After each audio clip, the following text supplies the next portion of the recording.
Today on an all-new Dr. Phil, the documents of fraud. Gonna make me cry. Well, I would rather you cry than keep sending that son of a bitch money. There is a manual that's training these scammers on what to do and how to do it. You said that she's beautiful. She sent some pictures. I'm no photographer, but I can picture us together. It's absolutely sickening. Last year, nearly 70,000 people reported being victims of romance scams with collective losses totaling over, get this, $1.3 billion. That's just in 2022 alone.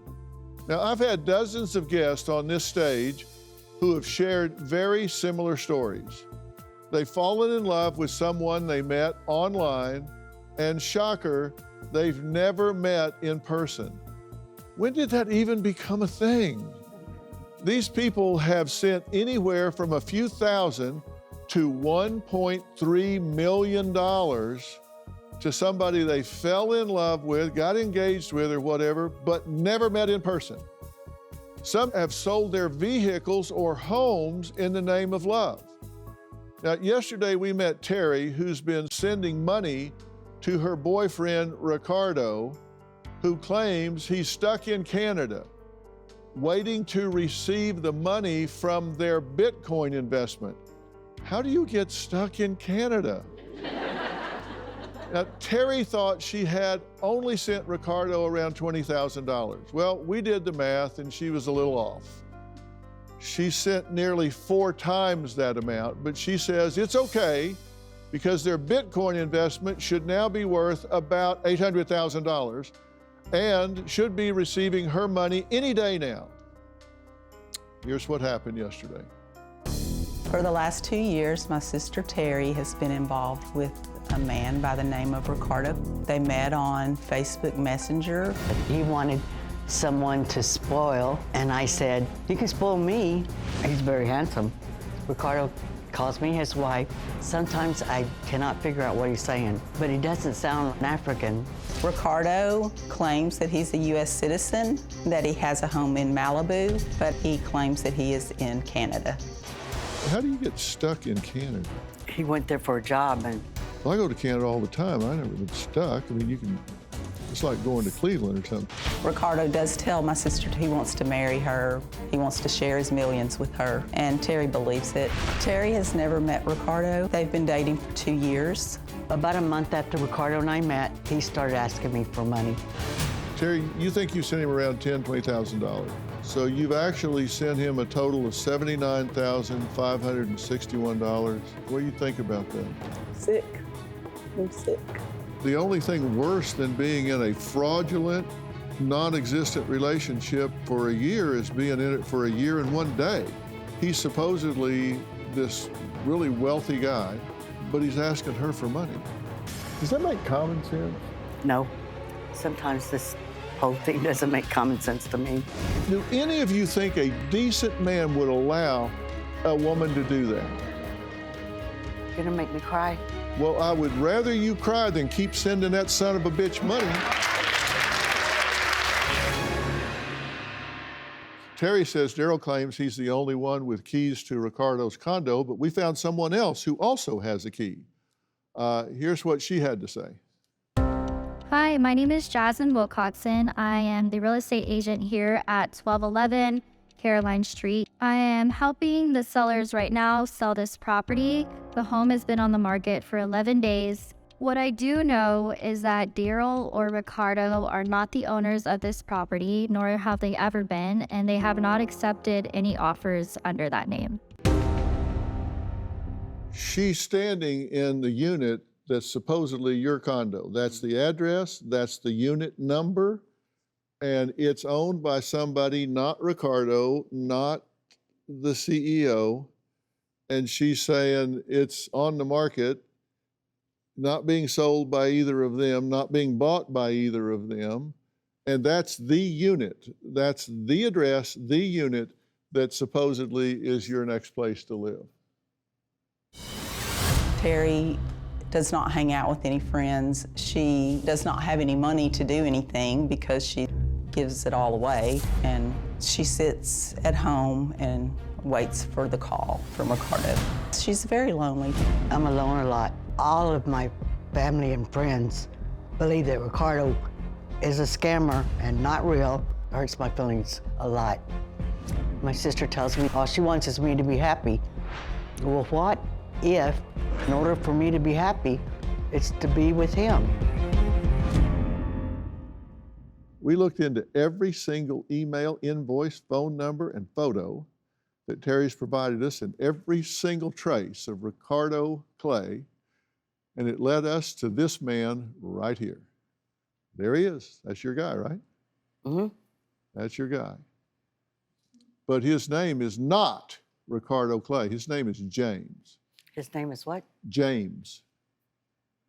He confirmed to us that he is the man in the photos that Ricardo is sending Terri.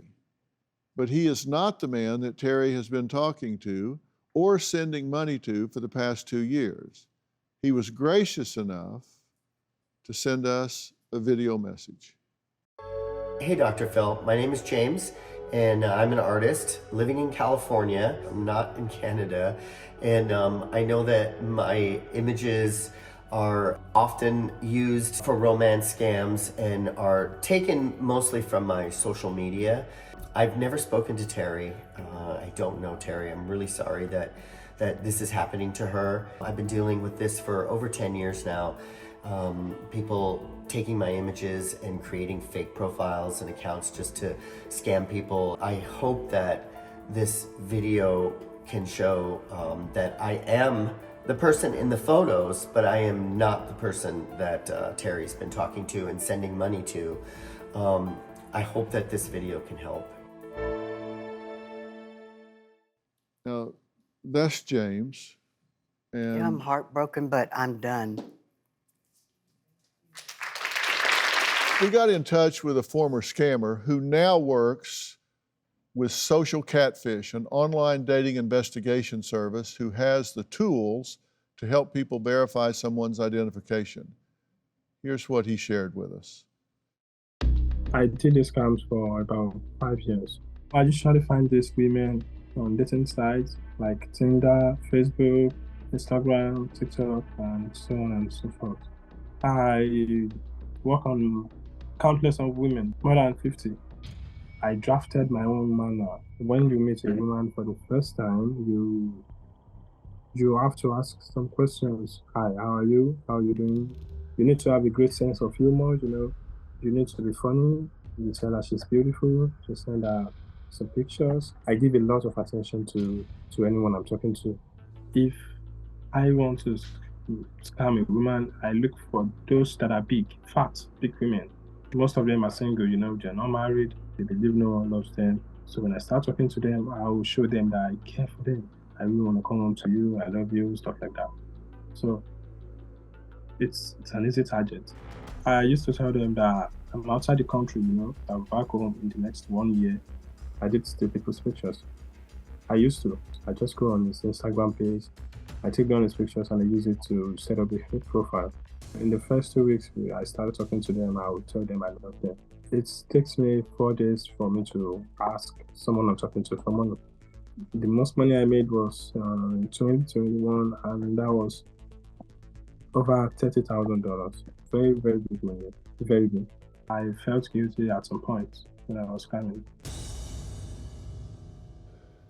See, there's a science to it. And we see it in this manual, this 40 pages, and it starts out research. And he starts out by saying, I have a list of my clients here, and I keep their name, and then I have all of these facts beside their name. They're interested in dogs, are they interested in gardening, their children's names, their nicknames, because they're working 40 or 50 files at a time. And so they don't want to get confused with all of that. I want to look at an email to Terri that supposedly came from Stephen, a Dr. Phil producer. I have no producer named Stephen. Date 11/16/22 to Terri from Dr. Phil producer Stephen. Hi, Terri. This is Steven from an associate producer from the Dr. Phil Show. Too many ands in there. I'm contacting to ask if you are still interested in appearing on Dr. Phil's show. Send a reply below. Thanks. That's He's not calling. from us. That's him? Yep. Yeah, let's talk to him. Hi, baby. What? Was I trying to call you? I might have hit it by accident. Ricardo? Is this Ricardo? Hello? Yeah, this is Dr. Phil. I'm here with Terri. And I've been talking to her about you and telling her that you are a scumbag scammer.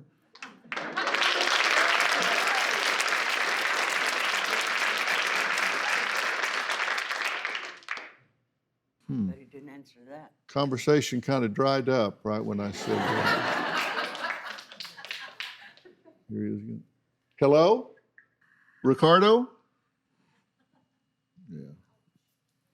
Yeah, I think he's very chatty right now. Yeah, but not. Yeah, let's just put him out of your life. I'm going to do that right now. Years ago, we met Ralph. Now, he met a woman named Louise on an online dating site, and despite never meeting her or even speaking to her, I get this, he didn't meet her, he didn't even speak to her. They just fell in love texting. And he believed they were in love. Now, Ralph sent Louise $154,300 to get her back home from Berlin, Germany. I think a ticket's about $3,000, but he sent her a little more than that, where she claims she was stuck while supervising a new construction for a government shopping mall. But even that amount, well, it just wasn't enough. I've been in a relationship with Louise for about 10 months. We met on a dating site. She had all the traits that I was looking for in a girlfriend. Louise is supervisor for a construction company that's building a shopping mall for the German government. She is real and our love is true. You've never actually met her in person. It's all been either text or emails. Why haven't you talked to her on the phone? I've tried, it runs to voicemail. She's never even left you a message. No. So she could sound like me for all you know. He's been drained of most of his retirement money. Ralph has given this woman $130,000 to $160,000. What are the excuses for not showing up? She actually got to the airport and they stopped her. That's what she said, yes. Right. Said, you've overstayed your business visa. Well, wouldn't they then want her to leave?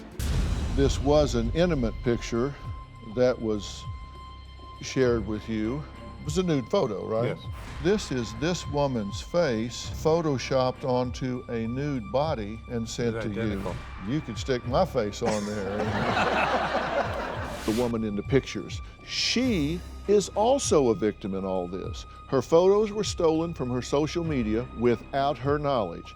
So, Ralph, let me ask you straight up, do you or do you not believe that you are being scammed? I'm convinced that I've been scammed, yes. Do you have any doubt whatsoever? No, I don't have any doubt. Well, we checked in with Ralph, and he says he's proud to say he hasn't sent another penny to Louise or any other scammers since we last spoke. Ralph, I'm happy to hear that you've made those changes and are living your life in the real world now. We wish you and your family nothing but the best. Look, we're out of time for today, but I want to thank all of my guests, and special thanks to Chris at Social Catfish. As we learned today, it's really important to check all the facts when communicating with someone online, especially if you're asked to send money. Do you have a story or a question for me? Click the link in the description and tell me what in the world is going on.